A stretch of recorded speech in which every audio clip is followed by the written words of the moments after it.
ভিডিওর প্রথমেই happy new year 2026টা সবার খুব খুব খুব ভালো কাটুক, এটাই ঠাকুরের কাছে কামনা করছি। যাই হোক, প্রথমেই বলি, আমি এই কদিন একদমই ভিডিও দিতে পারছি না, রান্নার শ্যুট আমি করতেই পারছিলাম না। একটু ব্যস্ততার কারণে মেয়ের স্কুলের প্রোগ্রাম হেন তেন এইসবের জ্বালায় আমি ভিডিও করে উঠতে পারছিলাম না। যাই হোক, আজকে ঘুম থেকে উঠে মেয়ের বায়না যে মা আমাকে একটু ম্যাগি করে দাও। তো তখনই মনে হলো, যাই হোক অনেক দিন ধরে ভিডিও শ্যুট করছি না, ঠিক আছে তাহলে ম্যাগি করি।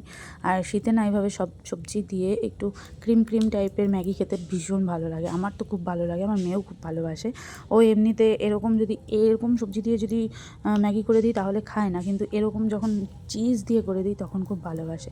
চিজ খায় না, কিন্তু ইদানিং চিজের প্রতি যাই হোক মনটা আমি আবার ফেরাতে পারছি।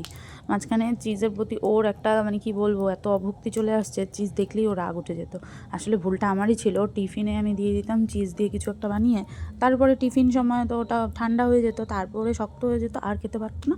তখন থেকে ওর চিজ একদম দুই চোখে দেখতে পারে না। যাই হোক, এইভাবে ম্যাগি করে দিলে আবার খায়। ওটা এখন আর ওটা গরম গরম হতে হবে, না হলে খাবে না। মহারানীর খুব নাখরা আছে। যাই হোক, আর ডিমটা না আমি পরে অ্যাড করলাম, কারণ একজন সদস্য আমাদের ডিম খায় না, যার জন্য ডিমটা পরে ভেজে আমি সার্ভ করে দিয়েছি। আর সত্যি বলতে ভীষণ টেস্ট হয়েছিল ম্যাগিটা, বেশ সুন্দর ঝাল ঝাল, এদিকে ক্রিমি ক্রিমি। আমার তো ভীষণ ভালো লাগে, তোমরা কে কীভাবে খাও সেটাও জানিও। আর ম্যাগি সবভাবেই ভালো লাগে।